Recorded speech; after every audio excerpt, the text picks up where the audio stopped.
ஹாய்ங்க, எல்லாருக்கும் பொங்கல் எப்படி போச்சுன்னு சொல்லிட்டு எனக்கு கமெண்ட்டில் சொல்லுங்கள். இந்த வ்ளாக் என்னென்னா, எங்கள் ஊரில் வந்து பொங்கல் செலிப்ரேஷன் எப்படி போச்சு அப்படின்னு சொல்லிட்டு ஒரு வ்ளாக் தான் இது. ஆக்சுவலாக என்னோடய தொண்டை இன்னும் சரியாகலை. இந்த சீசன்னால் எனக்கு கொஞ்சம் தொண்டை கட்டி இருக்குது. வாய்ஸ் ஒரு மாதிரி தான் இருக்கும். ஸோ கொஞ்சம் அதுக்கு சாரி. மதியமாக நாங்கள் லன்ச்சு மஷ்ரூம் பிரியாணி ரெடி பண்ணி சாப்பிட்டுட்டு அம்மா வீட்டில் வந்து 4:30 மணிக்கு மேலே தான் பொங்கல் வைக்கிறது அப்படின்னு சொல்லிட்டு, இல்லை பொதுவாகவே எல்லாேருக்கும் அந்த டைமிங்க என்னென்னு தெரியல.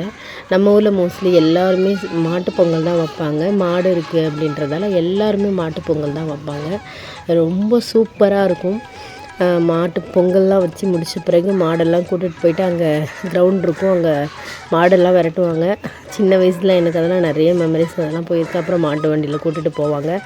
ரொம்பவே ஜாலியாக இருக்குங்க. அதெல்லாம் எப்படி சொல்கிறது, அதெல்லாம் மறக்க முடியாத நினைவுகள் மாதிரி எங்களுக்கு. இப்போ அது ஜஸ்ட் எங்களால் பார்க்க தான் முடியுது. எங்கள் வீட்டில் பொங்கல் வைக்க மாட்டாங்க. பக்கத்தில் சித்தி அண்ணி எல்லாருமே பொங்கல் வச்சுட்டு இருந்தாங்க. அது எல்லாமே சரி நான் வீடியோ எடுக்கிறேன், நான் உங்ககிட்ட சொல்லிகிட்டு இருந்தேன்.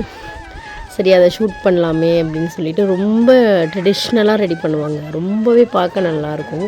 இது வந்து எங்கள் வீட்டு பக்கத்தில் இருக்க அம்மா அவங்க வீடெல்லாம் அழகாக ரெடி பண்ணி கோலம் போட்டு வச்சு, வீட்டிலலாம் அழகாக கோலம் போட்டு, வாசலில் கோலம் போட்டு வெளியில் தான் பண்ணுவாங்க எல்லாருமே. அங்கே நாங்கள் பாண்டியில் எங்கள் மாமியார் வீட்டிலலாம் மாட்டுப்பொங்கல் முன்னாடி நாள் பொங்கல் வைப்பாங்க.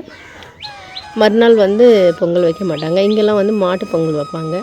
ரொம்பவே பார்க்க நல்லாயிருக்கும். வெளியில் வைப்பாங்க, அங்கே வந்து கேஸ்லேயே வச்சுருவாங்க. நான் வீடியோ எடுக்கிறத பார்த்து அம்மா கேட்டுட்டு இருந்தாங்க, இந்த வீடியோவை எல்லோரும் பார்ப்பாங்களாம்மா அப்படின்னு சொல்லி கேட்டாங்க. ஆமாம்மா, நான் யூடியூப்பில் போடுவேன், எல்லாருமே பார்ப்பாங்க அப்படின்னு சொன்னாங்க. அப்படியாம்மா, என்ன சொல்லுவாங்க அப்படின்ற மாதிரி கேட்டாங்க. எதுவும் சொல்ல மாட்டாங்கம்மா, பார்ப்பாங்க, இந்த மாதிரி வீடியோ பிடிக்கும், அதனால் அவங்க பார்ப்பாங்கம்மா, லைக் பண்ணுவாங்க அப்படின்ற மாதிரி சொல்லிகிட்டு இருந்தேன். அப்படியாம்மா அப்படின்னு சொல்லிகிட்டு இருந்தாங்க. அவங்களுக்கு ஆக்சுவலாக அது தெரியல. ரொம்ப வெகுளி தான். இங்கே கிராமத்தில் இருக்க எல்லாருக்குமே மோஸ்ட்லி யூடியூப்லாம் தெரியும், அதை வீடியோ போடுவாங்க அந்த மாதிரிலாம் தெரியாது. எங்கள் அம்மாவே அதை தான் கேட்டுட்ருப்பாங்க, எதுக்கு சும்மா வீடியோ எடுத்துகிட்ருக்க அப்படின்ற மாதிரி கேட்டுட்ருப்பாங்க. அடுத்தது நான் எங்கள் அண்ணி வீட்டுக்கு வந்துட்டேன். சரி அதை வீடியோ எடுக்கலாம் அப்படின்னு சொல்லிட்டு அண்ணி பொங்கல்லாம் ரெடி பண்ணிகிட்டு இருந்தாங்க. அப்படியே பக்கத்தில் இருக்க சித்தி வீட்டுக்கும் போயிட்டு அதையும் வீடியோ எடுத்துகிட்டு இருந்தேன். அப்புறம் எங்கள் வீட்டில் ஆப்போசிட்டில் இருக்க நைனா ஒய்ஃப் வந்து நியூலி மேரிட்னு சொன்னேன் இல்லைங்களா, அவங்க வந்து கோலம் போட்டுட்டு இருந்தாங்க. அதை சும்மா விளையாட்டுக்காக கிண்டல் பண்ணிகிட்டு இருந்தேன். என்ன கோலம் வந்து பானை வந்து குட்டி கூஜா மாதிரி இருக்கே, பானையே காணாமே, எங்கே இதில் மாடு எங்கே அப்படின்னு சொல்லிவிட்டு அவங்களுக்கு கிண்டல். இவங்க தான் நைனா. கிண்டல் பண்ணிகிட்டு இருந்தேன். ஒரே ஜாலியாக போயிட்டு இருந்தது. இந்த கரும்பை எடுத்து சென்டரில் வைங்க நைனா அப்படின்னு சொல்லிட்டு இருந்தேன். அந்த சைட்லலாம் இப்படி பண்ணுவாங்க, நல்லாயிருக்கும் அப்படின்னு சொல்லிட்டு.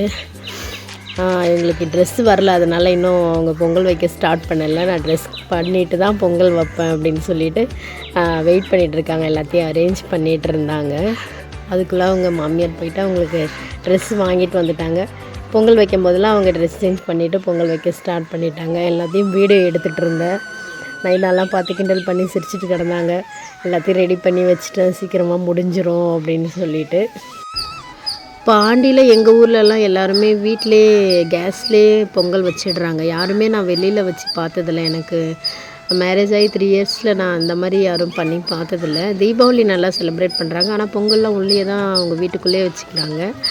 அதனாலவே நாங்கள் கிளம்பி எங்கள் அம்மா வீட்டுக்கு வந்துடுவோம். இங்கே நம்ம வீட்டு தெருவில் எல்லாருமே பொங்கல் வைப்பாங்க. பார்க்கவே ரொம்ப நல்லாயிருக்கும், ஜாலியாக எல்லாருமே வீட்டு வாசலில் உட்காந்து பேசிட்டு. நம்ம கிராமத்தில் அப்படி தான் இருப்போம் இல்லைங்களா, அவங்க வீட்டு வாசலில் உட்காந்து, வீடுமே பக்கத்தில் இருக்கும், அவங்க வீட்டு வாசலில் உட்காந்து பேசிகிட்டு இருப்போம், நம்ம வீட்டு வாசலில் உட்காந்து பேசிகிட்டு இருப்போம். அந்த மாதிரி அப்படியே ஜாலியாக பேசிக்கிட்டே போயிட்டு இருந்தது.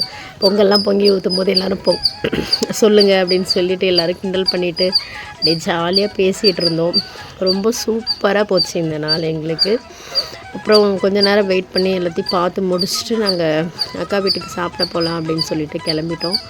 மாடு விரட்டுறதை பார்த்து ரொம்ப வருஷம் ஆச்சு, பார்க்கலான்னு வெயிட் பண்ணால் தம்பி வந்து அவனை அழ ஆரம்பிச்சிட்டான். அவனுக்கு ரொம்ப சளி இரும்பலாக இருக்குது, சுத்தமாக அவனுக்கு செட் ஆகலை. எங்கள் 3 பேருக்குமே செட் ஆகலை. இந்த பனி வந்து ரொம்ப ஜாஸ்தியாக இருக்குது. அங்கே அக்கா வீட்டில் இங்கே அம்மா வீட்டை விட அதிகமாக பனி இருக்குது. சரி கிளம்பலான்னு கிளம்பிட்டோம். அப்புறம் இவன் என்னோடய தம்பி பொண்ணு கோலம் போட்டுட்டு இருந்தா. சரி அதை வீடியோ எடுக்கலாம் அப்படின்னு சொல்லி போயிட்டு வீடியோ எடுத்துகிட்டு இருந்தேன். இந்த வீடியோ உங்களுக்கு பிடிச்சிருந்தா மறக்காமல் லைக் பண்ணுங்கள், ஷேர் பண்ணுங்கள், சப்ஸ்கிரைப் பண்ணுங்கள். தேங்க்யூ.